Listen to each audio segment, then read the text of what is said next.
Worked the phones up there. He's had dinner a couple times with the editor of the Manchester Union Leader, one of the most powerful Republicans in the state. He's donated to the family of James Foley, the journalist who was killed. Well, that's a good thing to do. Yes, it's a good thing to do, and he's let the word out that he's done that quietly. You got the word out. You did got the word out. Well, but he didn't advert. What I'm saying is he didn't send out a tweet about it, okay? He's operating on several levels. I think Trump would fizzle of his own power if we were not so attentive to him, because the only people that the Republican base would dislike more than someone like Trump, who says these awful things, is this crowd. Okay, and as long as we're on, anyway, moments ago, thank you for that scurrilous comment. Anyway, moments ago, Donald Trump spoke to NBC's Katie Turr, who asked him about his attack on Jeb Bush. Let's watch. This is up to date. Can you clarify exactly? I mean, your statement clarified it, but can you clarify it on camera? I think the polls are testament. You see what's happening, and now they say I'm going even higher. So I think the country is fed up with what's going on. You know, in the old days, they used the term silent majority. We have the silent majority back, folks. Well, you know, if you look at all the polls in Iowa, you're in New Hampshire, the polls in Iowa suggest a very tough attitude among Republican primary voters about illegal immigration. Basically, their policies go home. So, you know, self-deport, leave.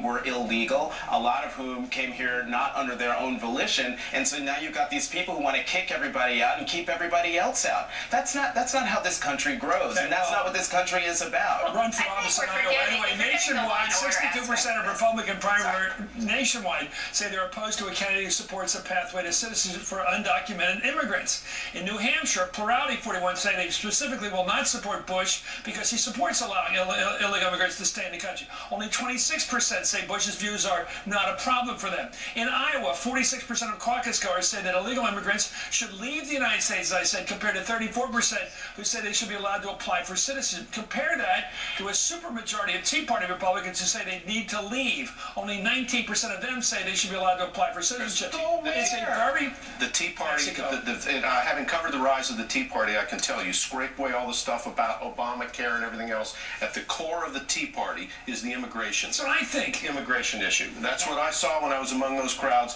and that's exactly who Trump is appealing to.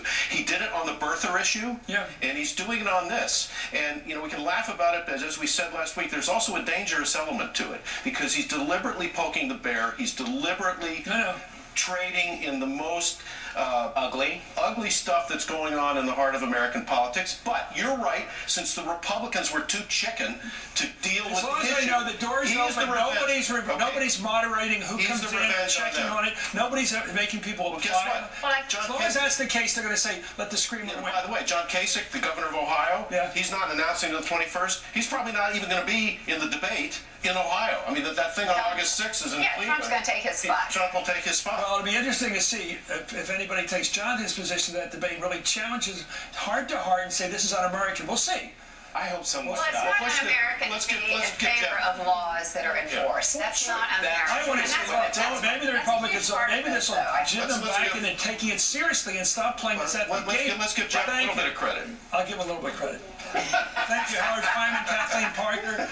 But he's on the defense of Jonathan Capehart, who's shown enormous passion here, which we always like to see.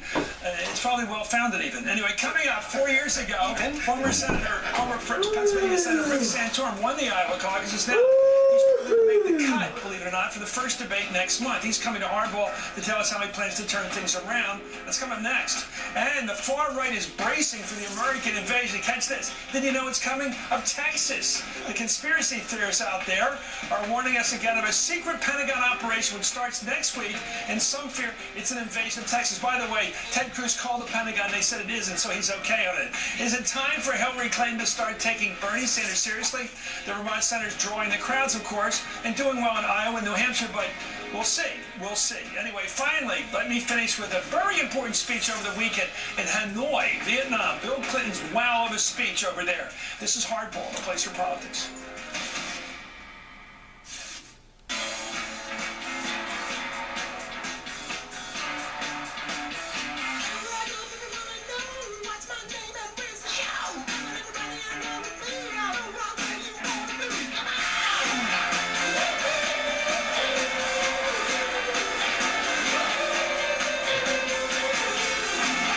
Summer with exceptional offers on our full lineup. Lease the 7-seat Infiniti QX60 for $399 a month, now through August 31st.